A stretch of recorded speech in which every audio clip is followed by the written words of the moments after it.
Então tá, pessoal, boa noite a todos. Boa noite, é um privilégio estar com vocês aqui para continuar nosso segundo encontro dessa série, Como lidar com as grandes dificuldades da nossa vida. A gente começou semana passada a trabalhar justamente como a gente deve lidar com as dificuldades, como é que a gente lida com as tragédias. Porque cada um de nós tem um jeito de ser. Então a gente precisa entender o que Deus espera de nós. A gente viu na semana passada. Obviamente, a gente viu que é normal nessas dificuldades, nessas tragédias, ter dúvidas. É normal ter dúvidas e faz parte do ser humano questionar Deus. Deus, por quê? Quando? Como? Estou te esperando, tu não agiu. Eu esperei que tu curasse meu pai, ou que minha casa não fosse atingida. A gente espera, isso é muito normal ter essas dúvidas. E a gente viu que o que a palavra de Deus fala a respeito disso. A gente terminou dizendo que as tragédias, as dificuldades, sim, acontecem na nossa vida, vão acontecer sempre. Quer a gente queira, quer não queira, nesse mundo tereis aflições, mas tenha de bom ânimo. Então, são as palavras do Senhor Jesus, que nesse mundo tereis aflições. Então, a gente percebeu e a gente viu que a maneira como a gente enxerga Deus no meio das tragédias vai determinar a esperança que a gente tem. Se eu vejo que Deus não se envolve, ou imagino Deus como alguém que não se envolve nas questões humanas, eu vou ter uma dificuldade maior para ver Deus operando nas coisas. Agora, no momento que eu percebo, conforme aquilo que está escrito na palavra de Deus, que Deus é socorro bem presente na angústia, eu vou saber que na angústia, como a gente está passando agora, ele é bem presente. Talvez não da maneira que eu imagino, talvez não da maneira que eu espero, mas eu sei que ele é socorro bem presente na angústia. Então, estamos no nosso segundo encontro, e a pergunta que a gente vai tentar trabalhar hoje é o que fazer diante das dificuldades ou das tragédias. A gente viu que responder perguntas, conversar com Deus, questionar Deus é normal. Mas o que fazer? O que devemos fazer? Qual deve ser a nossa posição? Como nós devemos nos comportar diante disso? Porque, como eu falei, cada um de nós tem um jeito. Tem gente, por exemplo, que diante da tragédia congela. Congela, ele fica, ele não age. E tem muita gente que, inclusive, espera que Deus faça alguma coisa, mas fica parado, esperando. Ele fica esperando, não, Deus vai agir, Deus vai agir. Essa é a postura que devemos ter ou não? Tem gente que é diferente, tem gente que já sai na corrida. Diante de uma tragédia, sai fazendo, ligando, indo correndo atrás, eu perdi minha casa, já ligo para o banco, já faço um empréstimo. Tem gente que sai fazendo coisas. É isso que Deus espera de nós? Qual é o caminho que Deus espera? Tem gente que reclama, tem gente que eh, pede socorro, tem gente que chora, que entra em depressão. Então, como devemos agir? O que devemos fazer diante disso?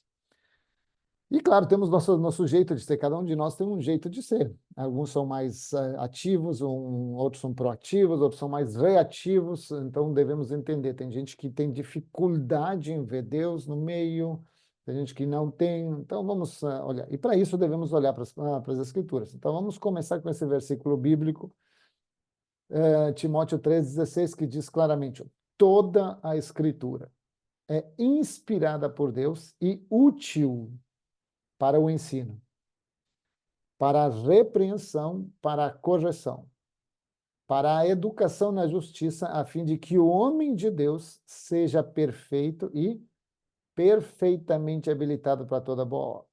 Então, olha só, a palavra de Deus diz que tudo que está escrito, absolutamente tudo que está escrito, é inspirado por Deus. Então, nós sabemos que cada coisa que está contida na palavra de Deus é inspirada por Deus. Ele diz assim, ó, e útil, ou seja, cada versículo que existe na palavra de Deus tem uma utilidade, tem algo que você. Então, a ideia é, já que temos um instrumento de Deus que é útil, vamos usar ele. E ele diz que é útil para três coisas. Primeira, para o ensino. Ou seja, nos ensina como devemos agir diante de algumas circunstâncias. Para a repreensão e para a correção. No caso, agora nós não estamos vivendo um momento de repreensão, não de correção. Estamos vivendo uma tragédia, onde temos que tomar decisões. E a nossa pergunta é: como eu devo agir? Como é que eu devo agir? Qual é o meu comportamento? O que o Senhor espera de nós nesse momento? Então, entendemos que ele é útil. E ele diz assim, a fim de que, qual é o propósito? A fim de que o homem de Deus, entenda-se esse homem como a humanidade, a fim de que a humanidade de Deus seja perfeita e habilitada para toda boa obra. Então, na verdade, a palavra de Deus nos habilita para fazer as coisas corretas, as boas obras. Ela nos capacita para isso. Amém. Então, a ideia é justamente hoje dar uma olhada nisso. E a gente escolheu um homem de Deus, um dos profetas, chamado profetas menores, que está na palavra de Deus, chamado Abacuque. Eu sei que é um nome todo assim meio difícil assim, mas se alguém está grávido e ainda não achou nome para o filho, fica a sugestão ali Abacuque, que na verdade quer dizer assim, ó, abraçar. O significado de Abacuque é alguém que abraça, alguém que chega em volta. Então vamos ver o que acontece com Abacuque. Abacuque é um profeta que está diante de uma tremenda dificuldade. Não somente ele, a nação onde ele está diante de uma dificuldade gigantesca. Muito parecido com o que nós estamos vivendo agora. Abacuque é alguém que está diante de uma dificuldade gigantesca e ele começa essa narrativa no livro dele, vocês podem ler depois na palavra de Deus se quiserem tudo. Ele começa, como a gente começou semana passada, questionando. Ele começa com aqui Abacuque 1, versículo 1. Até quando, Senhor, chamarei por socorro sem que tu me ouças? Até quando gritarei a ti tragédia sem que me traga salvação? Então, olha só, ele começa como nós estávamos diante dessa dificuldade. Ele diz, Deus, eu estou pedindo, eu estou clamando, eu estou pedindo para a chuva parar, para a água escoar, para não subir mais água. Até quando, Senhor, até quando? E é como se, de alguma forma, na percepção inicial dele, ele não visse Deus. Como se ele diz, Deus, estou te pedindo e não estou te vendo, não estou te vendo, não estou vendo. E ele começa nessa... o primeiro capítulo é praticamente quase todo uma conversa dele com Deus. E a ideia é ver o que ele faz depois dessa conversa e como Deus responde essa conversa. Mas para isso vocês sabem que a gente sempre começa com um vídeo. De novo, vou dizer a mesma coisa que eu disse semana passada. Esse vídeo é de mim mesmo, mas não vou ficar falando, vou botar o vídeo para a gente ouvir e dessa forma todo mundo na igreja assiste a mesma coisa. Então vou botar o vídeo. Deixa eu botar o vídeo aqui. Bem-vindo ao segundo encontro da nossa série especial, O que fazer durante as tragédias, como lidar com as situações difíceis. E tem um homem na Bíblia chamado Abacuque, que é um nome bastante raro e estranho, mas que nos ensina o que fazer nas dificuldades. Eu queria ler para você um versículo que começa assim em Abacuque, capítulo 1, diz assim: Até quando, Senhor, clamarei por socorro sem que tu me ouças? Até quando gritarei a ti por auxílio, sem que traga salvação?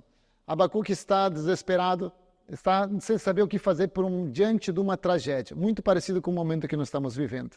E o Senhor responde a esse clamor de Abacuque, diz assim, eis que estou prestes a fazer uma coisa grande, que nunca antes foi vista. Deus diz que vai fazer algo que nunca se viu. Abacuque não sabe como é que isso vai se dar, ele não sabe, mas ele sabe que precisa da direção de Deus. Então, nesse momento, é importante ver qual é a ação de Abacuque, porque isso nos revela aquilo que nós devemos fazer. E Abacuque, em seguida, começa a responder. E aí ele tem uma resposta que para nós é muito importante, entender o que ele vai fazer diante de Deus. E ele diz assim, permanecerei no meu posto de sentinela e tomarei posição naquilo que é firme. Então, primeira coisa que ele diz, eu não vou me mover daquilo que eu aprendi com Deus. Ele diz, olha, eu não saio daquilo que eu aprendi. A oração, buscar a Deus, cantar louvores, adorar. Ele deixa muito claro que no período de tribulação, no período de dificuldade, de tragédia, ele não vai se mover daquilo que ele aprendeu. Isso que você tem que fazer. Nesse momento você não pode sair dos fundamentos da fé cristã. Intimidade com Deus. E ele continua, aguardarei para ver o que o Senhor me dirá e que resposta terei à minha queixa. Eu quero dizer que esse é o momento de você orar, de buscar a Deus. Mas é importante também fazer o que Abacuque fez. Ele diz, aguardarei a resposta. Então quero que nesse momento de loucura, de desespero, que você quer sair correndo fazer as coisas, você ore e aguarde em Deus a resposta que Ele tem para o que você deve fazer. É importante entender que oração não é só pedir, é também parar e ouvir a palavra de Deus, ouvir aquilo que Deus tem para nos dizer. Por isso, gaste tempo com a palavra de Deus e invista buscando no seu dia a dia qual é a direção que Deus tem para você. Primeira coisa, então, você precisa buscar a Deus. Segunda coisa, como é que Deus responde essa oração de Abacuque? O que Deus faz nesse momento? E eu quero ler para aquilo que Deus responde e diz assim o Senhor na palavra, deixa eu pegar aqui, ok. Então o Senhor respondeu, escreve claramente aquilo que eu te digo em tábuas, para que se leia facilmente, pois a visão tem um tempo determinado e não falhará, ainda que demore. Espere, porque ela certamente virá. Deus garante que Ele vai cumprir a sua promessa de socorro, mas Ele dá uma ordem, Ele diz, escreve. Deixa tão claro isso aonde estiver, para que tu saiba o que eu vou fazer. Não é somente entender o que Deus diz, o que a palavra de Deus é decorar de uma forma que fique escrita no seu coração. Você precisa colocar isso na parede do seu carro, você precisa colocar no seu banheiro, decore de tal forma a palavra de Deus, que ao invés de ver tragédia, ao invés de ver dificuldade, tudo que você enxerga é a palavra de Deus. Seus filhos precisam ver isso. Sua comunidade precisa ver isso. Sua esposa, seu colega de trabalho, todas as pessoas precisam ver a sua resposta, que aquilo que Deus disse para você está escrito no seu coração, de uma forma que nunca vai se apagar. Então, essas são as duas coisas que a gente vai trabalhar essa semana. Primeiro, o que Deus está dizendo para você fazer? Você precisa buscar na palavra de Deus. E segunda coisa, você precisa repetir tanto, decorar tanto, andar tanto, falar isso quando levanta, quando acorda, quando deita, quando está almoçando. Você precisa repetir isso até que isso seja uma marca no seu coração, que quem passa correndo, quem passa do seu lado, saiba que você confia no Senhor e naquilo que Ele lhe disse. Esses são os dois desafios que temos para essa semana. Fique com Deus. Amém, pessoal. Então vamos lá. Vamos só recapitular bem rápido esse vídeo. Então nós temos aqui Abacuque, um homem como nós que está enfrentando uma dificuldade, está enfrentando uma tragédia. Ele questiona Deus e logo depois de questionar a Deus, ele começa a entender, ele começa nesse período que ele está questionando a Deus, ele lembra um pouco daquilo que Deus fez, ele diz, me lembro do Deus que tu é, que tu fez isso, ele traz à sua memória as vezes que Deus já foi fiel. E depois de fazer isso, meio que ele cai em si e diz, ok, questionei, botei para fora o que estava dentro de mim, mas eu entendi algumas coisas. E ele diz em Abacuque 2:1, ele diz assim, ficarei no meu posto. Olhem só, ele está diante de uma tragédia que exige ação, que exige que ele faça coisas, que o povo se movimente, como nós temos que fazer. Nós fomos hoje eu estou assim, demolido fisicamente, porque passei limpando uma residência, sabe, até a metade da tarde, então assim, foi extremamente exaustivo, mas ele diz, ficarei no meu posto e tomarei posição sobre a muralha. Eles, olha, vou ficar onde Deus me colocou, não vou sair. Então, isso é uma coisa que a gente precisa entender, por quê? Porque muitas vezes, diante da dificuldade, diante da tragédia, a nossa tendência inicial é sair correndo fazer coisas, sem consultar a Deus, sem consultar a Deus, qual é a direção que tem. Porque a circunstância exige isso. E eu entendo que isso faz parte, mas à medida que a gente tomou a primeira iniciativa, a gente precisa achar um tempo para dizer, não, peraí, antes de eu tomar decisões significativas, preciso ver o que Deus tem para mim. E não é fácil. A gente sabe que não é fácil. Tá? O quanto de nós aqui, a nossa tendência natural é fazer coisas, Como até o pastor Maurício falou no domingo no culto, a nossa tendência é fazer e depois apresentar para Deus. Deus, olha só, fiz isso, abençoa o que eu fiz. Mas a gente muitas vezes nem pergunta o que é isso. Por exemplo, nossa tendência inicial era sair socorrendo uma série de pessoas. A nossa tendência inicial era sair socorrendo uma série de pessoas, sair correndo para lá, para cá, e de repente a gente disse, não, pessoal, vamos parar um pouco, vamos organizar, vamos orar e vamos ver qual é a direção que Deus nos deu. Abrimos um abrigo ou não abrimos um abrigo? E nós entendemos que a direção que Deus nos deu era abrir um abrigo. Então a gente começou a ver locais. Por quê? Porque a gente entendeu que essa é a direção. Da mesma forma, no momento que nós estamos vivendo agora. Agora, eu não posso sair fazendo o que meu coração deseja sem antes pensar. Por quê? Porque eu imagino que tenha pessoas que precisam, nesse momento que a casa caiu, por exemplo, elas precisam de tijolo. Eu, na minha ânsia de fazer o bem, eu posso comprar um monte de geladeiras e dar para essa pessoa uma geladeira, mas o que ela precisa mesmo é tijolo, porque ela não tem nem mais paredes. Da mesma forma, de repente, eu posso levar para alguém tijolo e essa pessoa não precisa de tijolo, ela precisa de cesta básica de roupa. Então, eu preciso dizer assim, ok, minha ânsia é ajudar, meu desejo é ser ativo na tragédia. Mas eu preciso orar e dizer assim, ó, não vou sair. Não vou sair daquilo que Deus me ensinou. O que Deus nos ensinou o tempo inteiro? Para buscar, em primeiro lugar, o reino dos céus. Então, a primeira coisa que a gente tem que fazer é buscar o reino dos céus. Então, primeira coisa hoje, a gente vê que aqui Abacuque, que é alguém que está vivendo a circunstância que a gente está passando agora, primeira coisa que ele faz é vou buscar Deus. Deus, qual é a tua direção? Deus, qual é a tua direção? Então, primeira coisa, eu sei que não é fácil, pessoal, até porque a circunstância exige que a gente seja rápido, mas a gente precisa buscar a direção de Deus, a gente precisa buscar a direção de Deus. E olhem o que ele continua, olha só, buscar a direção. Ele diz, ó, aguardarei para ver o que o Senhor me dirá e que resposta terei à minha queixa. Por que eu destaquei o aguardarei? Porque às vezes a nossa oração, os nossos momentos de intimidade com Deus são pedir e depois que terminamos de pedir, levantamos e vamos embora. Não temos nem tempo de esperar. Então, imaginem, se eu entendo que a oração é uma conversa com meu pai, então os dois têm que conversar. Tem que ser uma rua de mão dupla. Eu tenho que falar e ele falar, porque senão é um monólogo, entendeu? Senão é um monólogo, sou eu falo. Imagina um relacionamento conjugal onde só a esposa fala, fala, fala, fala, fala e o marido não diz nada. Não vai dar muito certo, não vai dar muito certo, porque os dois precisam falar. Talvez eu sei que talvez uns falem mais do que outros, mas tem que ter uma comunicação. Tem que ter uma comunicação entre os dois lados. Então eu preciso também entender que eu preciso chegar num momento e dizer, tá, vou parar um pouco e esperar, Senhor, qual é a tua direção? É melhor seguir uma direção de Deus 1 ou 2 dias depois do que se meter na treta de seguir a nossa direção sem ouvir aquilo que Deus disse. E a gente tem exemplos inúmeros na palavra de Deus, de gente que saiu fazendo coisas, querendo dar jeitinho, e terminamos sofrendo até hoje as consequências, porque não ouviram a direção. E vou começar desde o Jardim do Éden.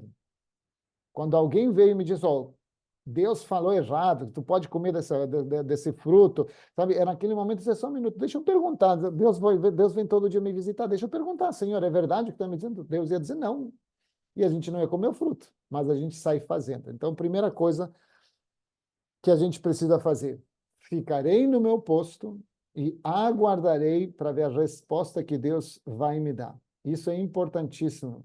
Olhem o que fala o Provérbios 3:5. Confia no Senhor de todo o teu coração e não te estribes no teu próprio entendimento. Ou seja, confia em Deus. E não bota como estribo é aquele lugar que a gente se segura no ônibus, por exemplo, quando o ônibus está andando, não te segura, não faz com que tua estabilidade seja firmada somente no teu entendimento.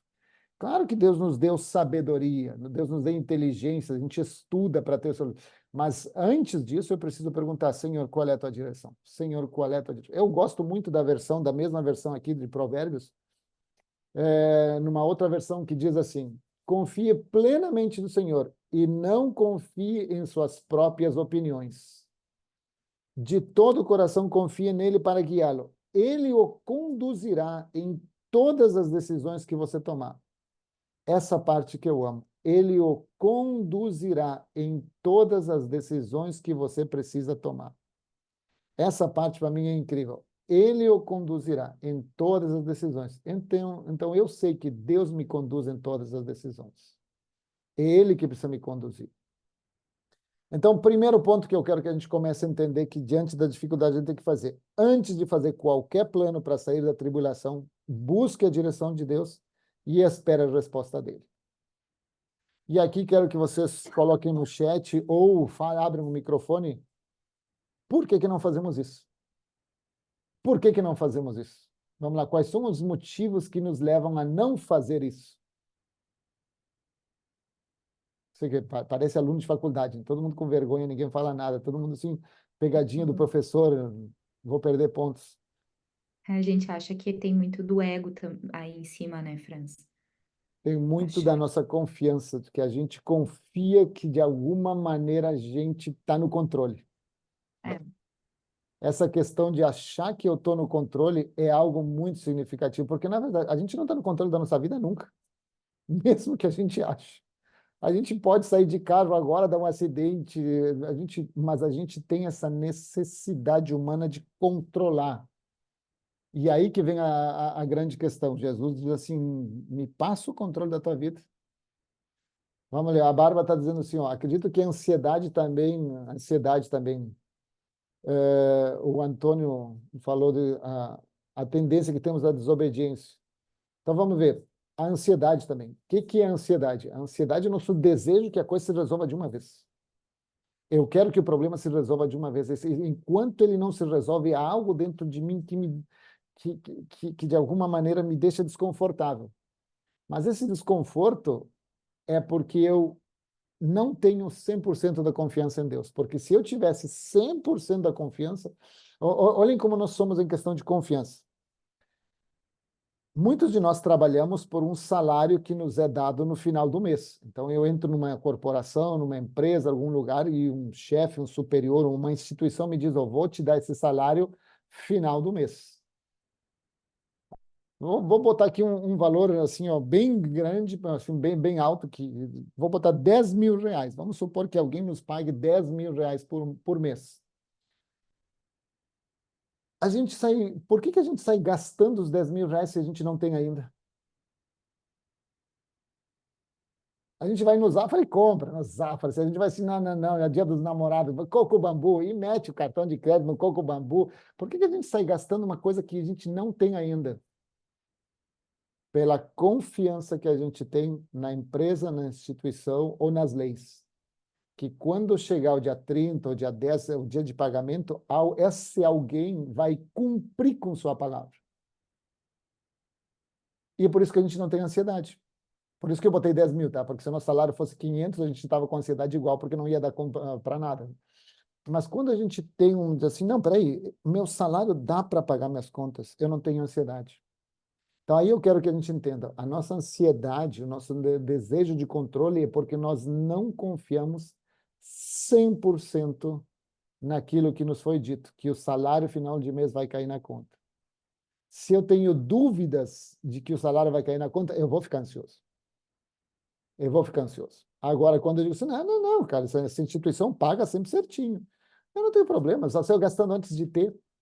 Então, eu quero entender assim, essa necessidade, essa ansiedade vem de uma desejo de controlar ou acreditar na incerteza mais do que na certeza daquilo que Deus tem. E o Antônio disse a tendência que temos à desobediência. E essa tendência é o quê? É só ver a nossa vida de adolescente. Quando o pai diz assim, não vai para tal lugar. Assim, né, aqui, pai não sabe nada, pai não sabe nada. E a gente vai e se mete nas tretas. Depois a gente vem. Eu canso de ver assim com meus filhos. Agora meus filhos já estão um pouco crescidos, mas era sempre assim. A gente fala alguma coisa para os filhos, ou nós, como pastores, para a igreja, e aí os filhos ou os membros, às vezes, fazem justamente o oposto. E aí, de repente, chega alguém, um pastor convidado ou um colega de trabalho e diz assim, a mesma coisa que a gente disse. E os nossos filhos assim, ó, que cara inteligente, que conselho legal que ele me deu. E tu diz, tia, mas eu falo isso todo dia. Parece que aquilo que os pais falam não cola. Basta vir alguém diferente. Aí a gente diz, ó, pessoal, vocês têm que fazer isso. Não, aí vem um pastor na internet e diz exatamente o mesmo. E todo mundo, que benção esse pastor, né? E a gente diz, tia, a gente está falando a mesma coisa. Por quê? Por essa tendência, essa desobediência é achar que a gente sabe mais do que Deus. Então, o primeiro ponto, pessoal, está muito claro, ó. Antes de fazer qualquer plano para sair da tribulação, busque a direção de Deus e espere a resposta dele. E aí eu quero fazer uma pergunta. Por que nós temos dificuldade em esperar? Será que o meio em que a gente vive nos prejudica na questão da espera? Por que temos dificuldade? Por que esperar é difícil? Será que o meio que a gente vive hoje, essa tecnologia toda, de alguma maneira nos influencia a questão da espera? Pessoal, eu vou começar a dizer nomes ali, ó. Se vocês não responderam no chat, eu vou começar a dar nomes, que nem professor de faculdade, dizer fulano de tal.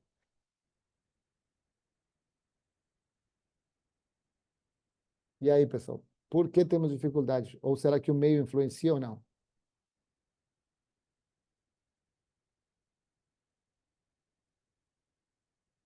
O Adriano, porque o ser humano ele sempre quer as coisas para agora e não tem sabedoria de pensar e agir de maneira sábia.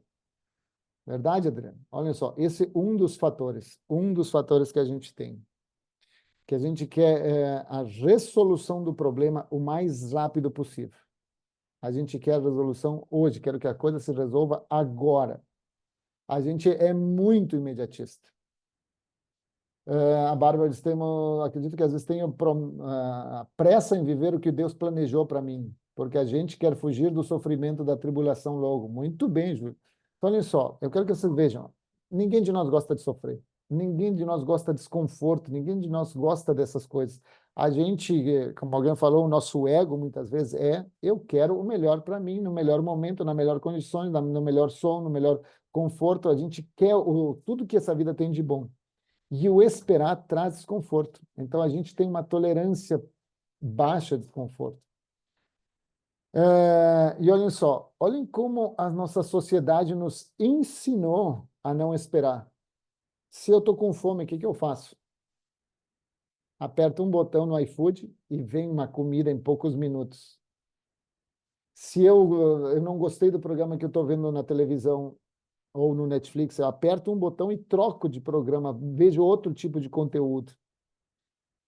O que eu quiser hoje, eu quero, sei lá, quero comer uma massa. Eu boto em 3 minutos uma massa, sabe? Ou melhor, uma yakisoba fica pronta no micro-ondas. Então, olhem como, de alguma maneira, o mundo onde a gente vive nos ensinou que a velocidade ou a resolução imediata dos problemas é a melhor alternativa.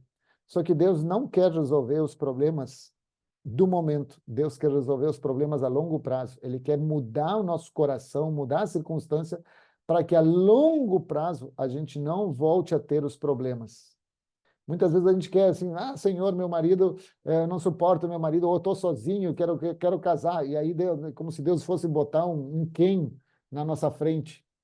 Só que Deus está olhando assim, cara, se tu casar com esse Ken, tu vai sofrer a vida inteira. Espera um pouquinho mais, talvez não venha um Ken, venha um Mr. Bean do teu lado, mas esse Mr. Bean vai durar mais tempo, vai te tratar melhor, então a gente precisa entender, muitas vezes, que essa nossa pressa produz em nós a falta de espera. E em Deus, as coisas são completamente diferentes, porque toda vez que Deus opera, ele opera pensando a longo prazo. Deus opera pensando a longo prazo. Deus vai fazer o que vai produzir maior fruto e maior alegria, maior bênção na nossa vida, mesmo que no momento a gente tenha que passar pelo desconforto. Mesmo que no momento. Por isso que a gente tem que aprender a esperar. Então, primeiro ponto está entendido. A gente vai buscar Deus. E aí, deixa eu fazer uma pergunta. Já que estamos aqui, deixa eu botar aqui o versículo aqui. Antes de fazer qualquer coisa, busque a direção de Deus. Como é que a gente sabe qual é a direção de Deus? Como é que eu escuto a voz de Deus? Como é que eu sei que é Deus falando? Como é que eu sei que não é a minha vontade falando? Como é que eu sei que não é as trevas falando? Como é que eu não sei que é o mundo? Como é que eu sei que é a vontade de Deus? Porque eu preciso orar? Ok, como é que eu vou saber que é a vontade de Deus? Vamos lá, pessoal. Como é que eu posso saber? Quais são os balizadores que eu tenho para saber o que é a vontade de Deus e o que não é? A Bárbara disse, responda essa, pastor, essa é a minha maior dúvida. O Adriano, quando agrada a Deus em atitudes e verdade.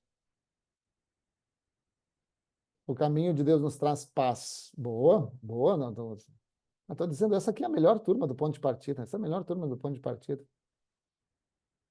A vontade de Deus não causa dúvidas. Então, vamos lá. Primeira coisa, como é que eu sei que é a vontade de Deus? Como é que eu posso saber que algo que vem na minha cabeça, que uma intenção, um desejo, uma vontade, não parte de mim e parte de Deus? Primeira coisa, ela nunca vai contradizer a palavra de Deus. Nunca, jamais vai contradizer a palavra de Deus. Ou seja, qualquer coisa que brota dentro de mim, eu tenho que olhar ela com base na palavra de Deus. Aquilo que eu estou sentindo, que eu estou pensando, que eu entendo que a direção que vem, que vem de Deus, isso aqui fecha com o que está escrito na palavra de Deus, com o caráter de Deus, com aquilo que eu aprendi na palavra de Deus, fecha ou não fecha? Por exemplo, teve um irmão que me disse, eu estou esperando assim, ó, eu dou o dízimo quando eu sinto que Deus me move. Eu disse, querido, então estamos ferrados. Assim, ó, porque primeiro Deus não espera que tu dê o dízimo, Deus quer que tu dê tudo, é tua vida, tu entende? Não é só, Deus não está preocupado. E Deus nunca pediu para a gente sentir. Eu quero te fazer uma pergunta: quando é que a gente se sente feliz de dar alguma coisa? Não é pelo sentimento, é porque Deus diz: olha, existe alguém na casa de vocês passando a necessidade, então socorre. Socorre, ajuda essa pessoa. A generosidade se baseia não é no sentimento, mas na necessidade das pessoas. Por exemplo, hoje quando eu fui limpar a casa, é óbvio que eu não quero, me diz, qual é a pessoa que quer entrar na lama? Qual é a pessoa que quer carregar um monte de roupa, sabe, e ver as pessoas de dentro de casa chorando ao tirar suas roupas, suas fotos? Eu não quero ver isso. Então eu não posso esperar o sentir. A palavra de Deus é muito clara: dai e dar-se-vos-á. Então, assim, ela ensina, dá, não é sentimento. Então, a pessoa estava esperando alguma coisa, quando Deus me move, e quando Deus não te mover, a pessoa passa fome? As pessoas que precisam da tua ajuda passam fome? Então, olhem como a pessoa estava baseando numa coisa que não tem fundamento bíblico. Já teve circunstâncias que alguém me diz assim, bah, pastor, nós queríamos que orasse pelo nosso relacionamento. E eu disse, querido, mas tu abandonou tua esposa? E tu tá vindo aqui me dizer que tu quer que eu abençoe esse relacionamento que tá tendo com uma outra pessoa que não é tua esposa? Tem uma coisa errada, isso vai contra a palavra de Deus. Não, mas eu sinto que com ela sou mais feliz. É como se Deus me mostrasse a felicidade. Isso não é Deus. Por quê? Porque vai contra a palavra de Deus, vai contra a palavra de Deus. Então, primeira coisa, a palavra de Deus, a vontade de Deus nunca vai contra a sua palavra. Segunda coisa, sempre eu preciso entender que qualquer decisão, qualquer direção de Deus vai trazer bênção para a nossa vida, mas principalmente para a vida de terceiros. Principalmente para a vida dos outros. Não existe Deus nos dar uma direção onde nós somos abençoados e centenas de outras pessoas são prejudicadas. Então, não, eu senti que Deus abriu uma porta de trabalho que aconteceu já com algumas pessoas. Não, senti que Deus abriu uma porta de trabalho e isso envolvia a pessoa abrir mão da sua família e ir num outro lugar muito distante passar meses sem ver a família. E diz assim, tá, mas tu entende que tua esposa vai ficar sozinha, teus filhos precisam de ti nesse momento. Não, mas eu vou mandar o dinheiro para eles. Digo, não, sabe, está errado, está trazendo prejuízo para tua família. E literalmente o prejuízo foi muito grande. Por mais que a oportunidade parecesse gigantesca. Ah, porque é de Deus, porque esse negócio foi muito rápido, ele é mais barato, eu vou conseguir. Sabe quando tudo parecia que ia ser bênção? Mas não era. Mas não era. Então, a gente sempre precisa validar isso. E terceiro, as nossas motivações. Qual é a nossa motivação? Qual é a nossa motivação? Nosso próprio bem-estar? Nosso próprio ego? A palavra de Deus nunca vai validar o nosso ego. Ela vai validar a vontade de Deus, o propósito de Deus. Então, são coisas que a gente precisa entender para buscar Deus e entender como são as coisas. O pessoal do meu BC Grupo já sabe, mas só para esclarecer algumas coisas. Olhem só, um tempo atrás, quando eu conheci minha esposa, eu disse, a mulher mais linda do mundo. Vou casar, é agora, ela é tudo para mim. E eu lembro que nós tínhamos, a igreja tinha feito um retiro no final do ano, na virada do ano. E aí eu pensei, Eu planejei tudo. Bah, 31 de dezembro, data memorável. Quando os fogos de artifício estiverem bombando, pá, pá, pá, os fogos de artifício estourando, vou pedir ela em namoro. Assim, aí pensa, olha só que romântico, a água do mar batendo nas canelas. Aí vou me ajoelhar, dizer assim, quero que tu namore comigo. Já pensei em fogo de artifício, até imaginei umas pombas, só que de noite não tem pomba, mas imaginei tudo, planejei absolutamente tudo. Esse era meu plano.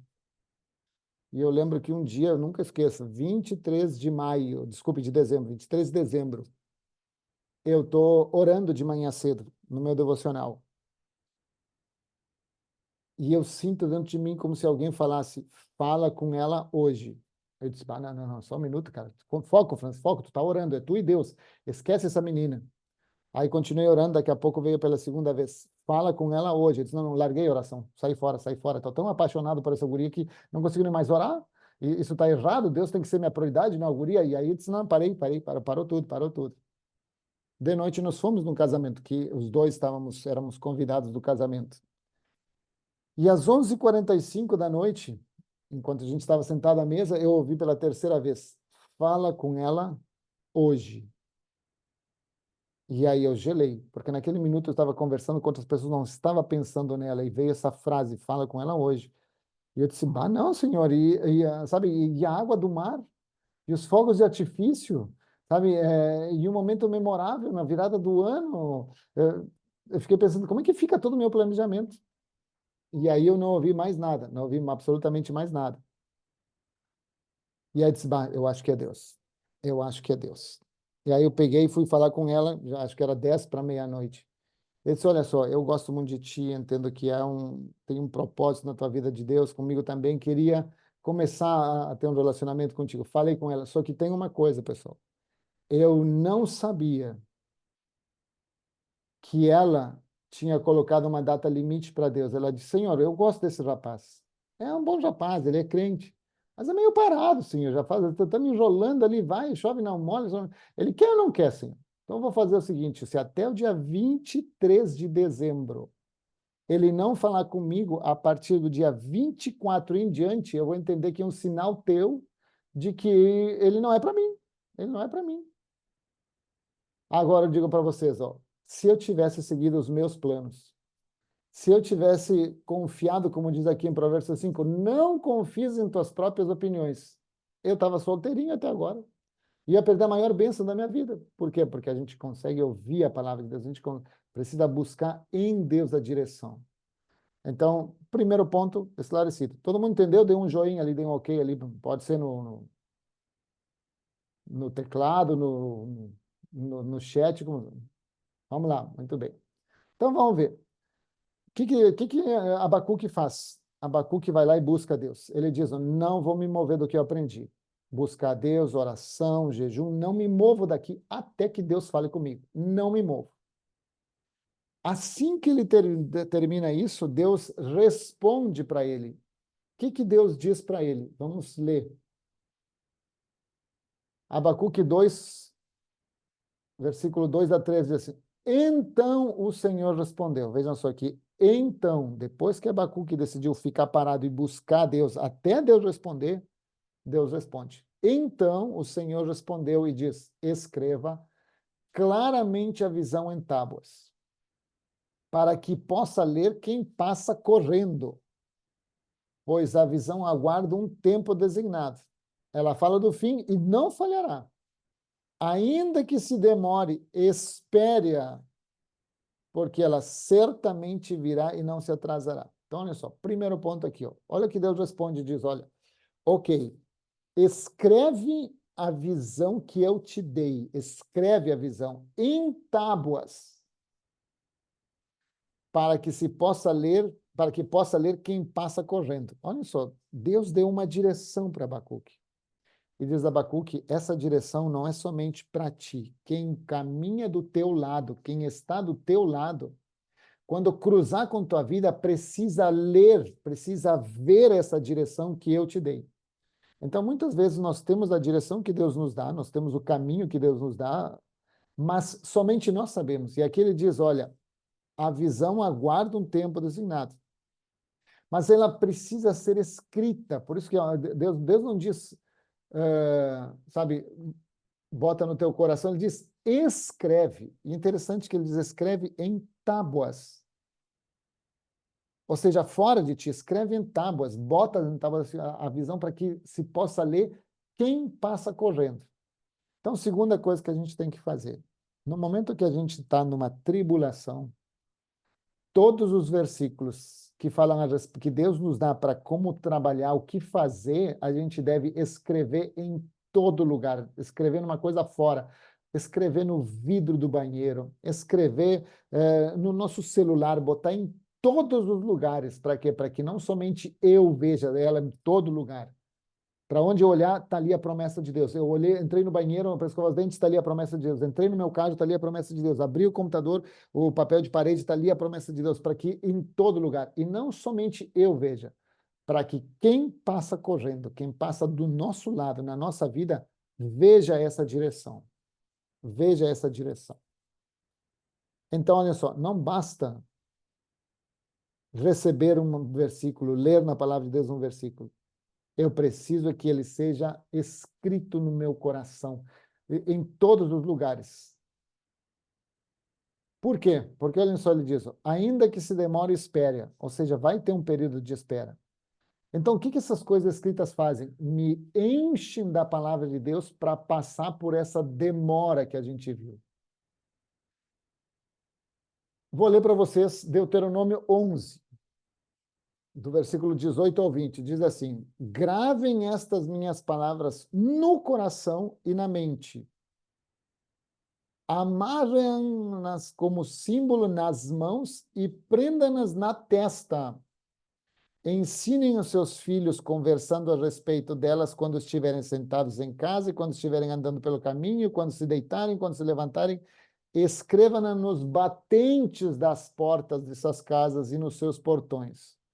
Olha o que Deus nos ensina, que eu preciso escrever a palavra de Deus em todo lugar, no meu coração, na minha mente, na parede, nas portas, nos portões, ensinar para os meus filhos de manhã, quando acorda, quando dorme, falar de meio-dia, de tarde. Eu tenho que me imbuir da palavra de Deus de tal forma que tudo que saia de mim seja a palavra de Deus. Porque nas tragédias, nas tribulações, quando a gente é apertado, sabe, quando a gente é oprimido pela essa dificuldade, o que sai de nós? Reclamação? Desespero? Por isso Deus manda colocar em tudo quanto é lugar, em tudo quanto é lugar. E isso é um hábito que eu tenho. Eu boto em tudo, eu escrevo versículos, tem post-it aqui, post-it ali, tudo eu boto em todos os lugares possíveis. Por quê? Porque eu preciso que a palavra de Deus seja gravada de tal forma que quem passa na minha vida correndo, quando eu sentei para almoçar com essa pessoa, em vez de sair para mim a dificuldade, o que sai? A palavra de Deus. Quando eu converso com alguém, quando eu sento, quando eu olho para o Instagram, tudo sai a palavra de Deus. E aí minha pergunta, será que nós sabemos os versículos bíblicos que precisamos? Então, vou dar um exemplo. Vamos supor que nós temos um problema financeiro. Um problema onde está faltando alguma coisa para nós, seja comida, seja recurso financeiro, está faltando, temos um problema de falta de alguma coisa. Você saberia me dizer 3 versículos que garante que Deus vai suprir isso? Se você não sabe decor, fica mais difícil crer para Deus no momento daquilo ali. Ou eu tenho dificuldade em perdoar alguém. Quais são, no mínimo, 3 versículos que falam sobre perdão e como eu devo perdoar? Talvez eu não saiba. Então, o que a gente precisa fazer é repetir, é ler, ouvir tanta coisa, até que quando a vida nos espremer, tudo que saia de nós seja a palavra de Deus. Então, o segundo ponto para nós hoje é o seguinte: grave no seu coração e na sua mente as palavras do Senhor. Pense nelas, fale delas, veja elas, escute elas. Até quando? Até que você não veja mais a dificuldade, mas somente a promessa do Senhor. Se você abre o Instagram, o que você vê hoje? Inundação, enchente, entulho, sofrimento. Você está vendo isso. Mas se você está cheio da palavra de Deus, Mesmo você olhando essas coisas, você vai dizer assim, ó, mas Deus vai restaurar. Mas a igreja está presente aqui. E nós vamos fazer isso aqui. Você só vai ter a promessa de Deus. Então a gente tem que ter cuidado porque a gente recebe muita informação na nossa mente, no nosso coração, pelos olhos, pelos ouvidos. E às vezes a vida nos espreme e o que sai de nós não é a palavra de Deus, não são as promessas. Só incerteza com o amanhã. Quando eu preciso pensar, bah, eu estou com medo do futuro. Aonde na palavra de Deus, Deus me garante que o futuro sabe, com Ele é certo. Preciso decorar esses versículos. Olha só, um tempo atrás eu tinha um chefe muito difícil de lidar, muito difícil de lidar. Era bem no início da minha faculdade, extremamente difícil. Era muito difícil lidar com ele. E de repente eu me peguei fazendo o que todo mundo na empresa fazia, reclamando dele, falando que ele era um imbecil, que ele era um idiota, falando mal. E ele gritava muito, reclamava, e eu me lembro assim que eu dizia assim, cara, eu não, a Bíblia me ensina a amar nossos inimigos. Olha só, já nem pensava que era chefe, já era um inimigo. Assim, a Bíblia me ensina a amar meus inimigos, mas não consigo amar esse cara, eu não consigo. E realmente foi muito difícil. Até que eu disse, quer saber de uma coisa? Eu vou fazer o seguinte, eu vou me encher da palavra de Deus quando fala sobre isso. E eu ia caminhando, passei a repetir todos os dias, por meia hora, quando eu saía da minha casa até o trabalho aqui a pé, 1 Coríntios 13. 1 Coríntios 13. O amor tudo crê, tudo suporta, o amor é benigno. Tá? Eu repetia 1 Coríntios 13, decorei tanto, mas tanto, tanto, tanto, tanto, tanto, tanto, que em um determinado momento eu vi que meu chefe me pressionou, disse alguma coisa que eu não gostei, e no meu coração, a primeira coisa que veio assim, ó, o amor tudo crê, tudo suporta. E eu disse, pá, eu tô de boa. Por quê? Porque a palavra foi gravada no meu coração. Eu repeti tanto que aquilo ficou impregnado no meu. Eu sei que talvez muitos não gostem, mas sabe o que isso quer dizer? Que a gente tem que tatuar no nosso coração a palavra de Deus. Ir lá com uma caneta que não apaga mais e botar no nosso coração a palavra de Deus. Então, seja qual for o problema que você está vivendo, procure na palavra de Deus. Quais são os versículos que mostram que Deus trabalha na área que você está sofrendo, seja do perdão, seja da a necessidade. Se você tem uma necessidade, não sei como é que eu vou sobreviver amanhã. Qual é o versículo que você pode se apegar fielmente àquilo? Que você saiba, essa é a promessa, que ainda que demore, ela vai se cumprir. O meu Deus há de suprir em Cristo Jesus todas e cada uma das minhas necessidades. Isso nos traz paz. Então a gente precisa fazer. Quem me conhece, sabe, o pessoal do meu BC Grupo sabe que eu tenho uma apresentação de PowerPoint aqui no meu celular que todos os dias eu repito. Todos os dias eu repito. Eu deixo meu filho em casa ou no trabalho, no CPUR, e eu boto a apresentação aqui no meu celular e aí aparece o versículo e eu falo o versículo em voz alta. Então eu estou lendo o versículo, eu estou ouvindo e estou falando todos os dias. E se eu preciso de alguma problema, tenho um problema em alguma outra área ali, eu troco os versículos. Mas eu repito diariamente até que aquilo fique impregnado no meu coração. Dessa forma, quando vier as tribulações, eu não vou ver mais a tribulação, eu vou ver a promessa de Deus ali. E vou poder me firmar na promessa de Deus. Eu estava ouvindo um dos testemunhos que a gente teve nesses grupos, justamente nesse momento, de pessoas que se firmaram na palavra de Deus. Se firmaram e disseram, olha, Deus me falou que era para fazer isso. Mas isso me produz medo, eu tenho que dar esse passo de fé. E aí ele começou a se firmar naquilo que Deus dizia, repetia tanto, até que aquilo ficou não somente decorado na sua cabeça, mas gravado no seu coração. E aí ele tomou a decisão. Eu vou abandonar meu emprego e fazer aquilo que Deus me disse. E quando a pessoa fez isso, Deus supriu de uma maneira incrível. Por quê? Porque ele estava firmado na rocha, na palavra de Deus. E se a gente pensar, para ir terminando, como é que Jesus venceu a tentação de Satanás no deserto? Como é que ele venceu? Sempre repetindo a palavra de Deus. Pensem bem, ele estava com fome.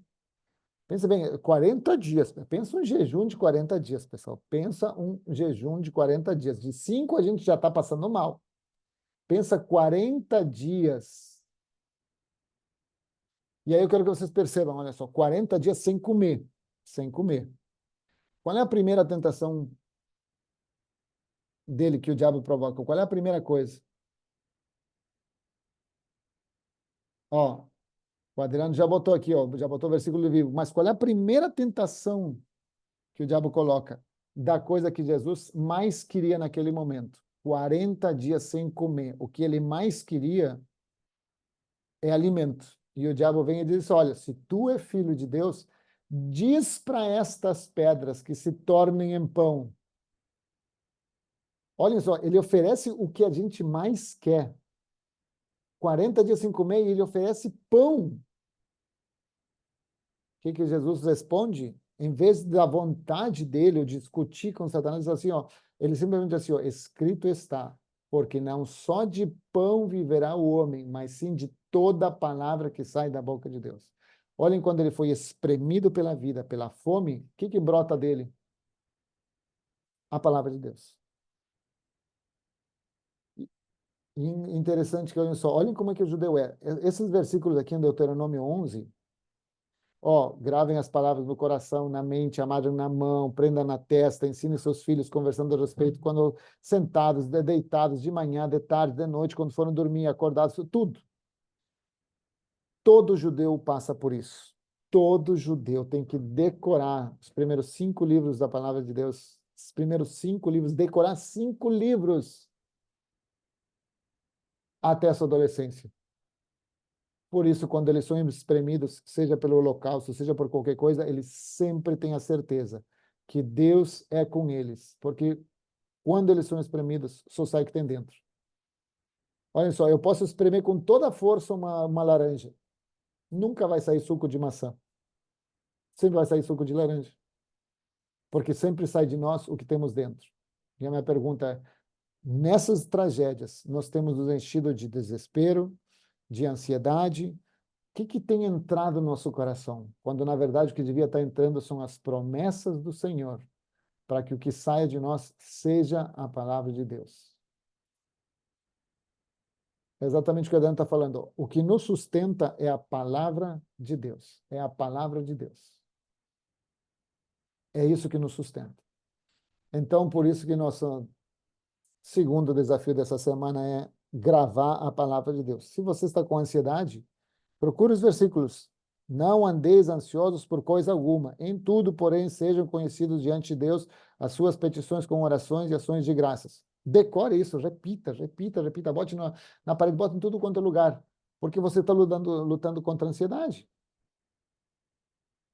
Se você está lutando contra perdão, vamos buscar versículos sobre perdão. Você está lutando com alguma coisa que tem a ver com o seu futuro, você não sabe como é que vai ser o seu futuro, decore a palavra, porque os caminhos do Senhor são mais altos que os nossos caminhos.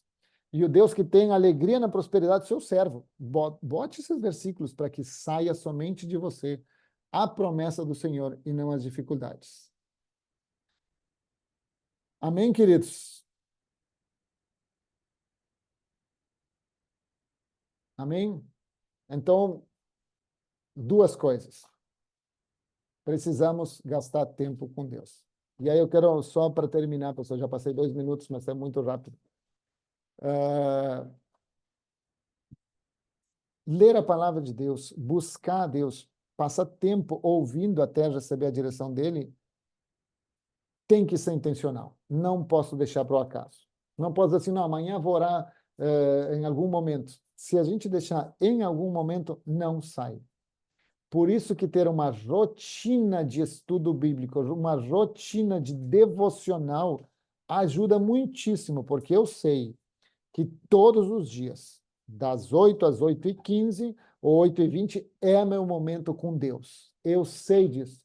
Então não tem como assim, surgir alguma coisa. É botar na agenda, entender que essas práticas espirituais precisam ter uma agenda na nossa vida, não ser deixadas ao acaso. Se eu deixar ao acaso, você não vai orar. A sua oração vai ser no caso, Senhor, assim, abençoa meu dia, porque passa, a sinaleira abriu, passa. Senhor, então me abençoa.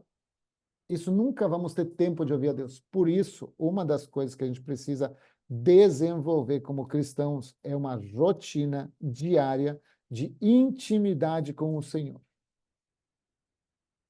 Aí sim a gente vai poder ouvir a Deus e ter tempo com a sua palavra. Então, meu incentivo essa semana é que você comece a colocar, se você não tem coloque na sua agenda. Qual é seu horário de tempo com Deus? Qual é seu horário? Você precisa ter um tempo com Deus. Você sabe o melhor horário. Você precisa entender se é melhor à noite, amanhã. Eu, por exemplo, não uso de noite, porque de noite eu estou podre de cansado. E eu sei que na hora que eu dobrar o joelho, eu vou dormir do lado da cama. E quando eu acordar, como já aconteceu centenas de vezes, nem o sangue circula mais no nas minhas pernas, que eu tenho que me arrastar como se estivesse na guerra até outro lugar, porque minhas pernas não funcionam mais. Então, o que eu entendi? Eu oro de manhã. Ah, eu oro na cama? Não, não oro na cama, porque se eu orar deitado, eu vou dormir. Pode ter certeza que eu vou dormir. Então, eu oro de pé, caminhando, eu caminho para lá e para cá. E agora eu escrevo no computador. Por quê? Porque isso me ajuda. Então, entender, eu preciso ser intencional no meu tempo com Deus, principalmente nas tragédias. Por quê? Porque ali é quando as minhas decisões vão ter um impacto gigantesco. E eu preciso garantir que as minhas decisões sejam tomadas com base naquilo que é a vontade de Deus. Amém, pessoal? Passei 5 minutos, peço desculpas. Alguém tem alguma pergunta? Ou contribuição, testemunho?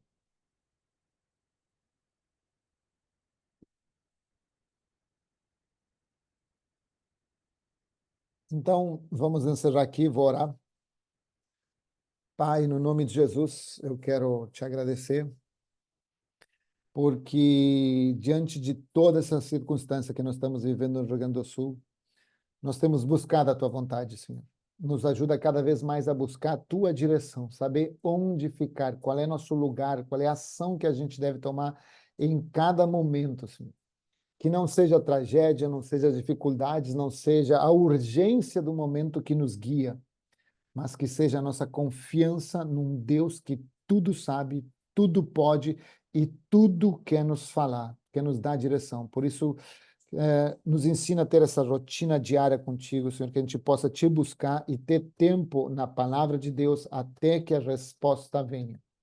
Nos ensina a lidar com essas dificuldades e que possamos realmente, Senhor, como vimos aqui, colocar a tua palavra em tábuas para que todo mundo veja, não somente nós, mas quem cruza do nosso lado.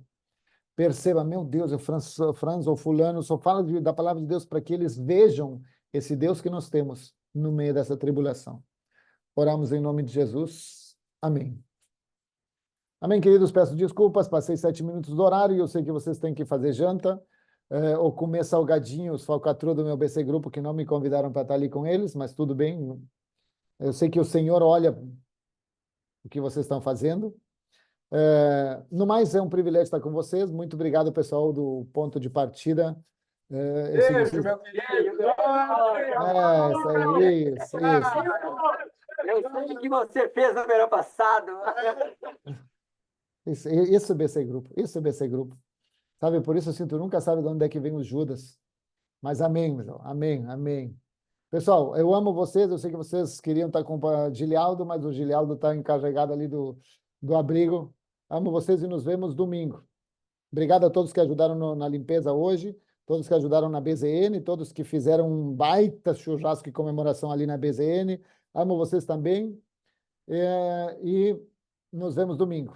Até mais, pessoal. Não, parar de gravar. Parar de gravar. Boa.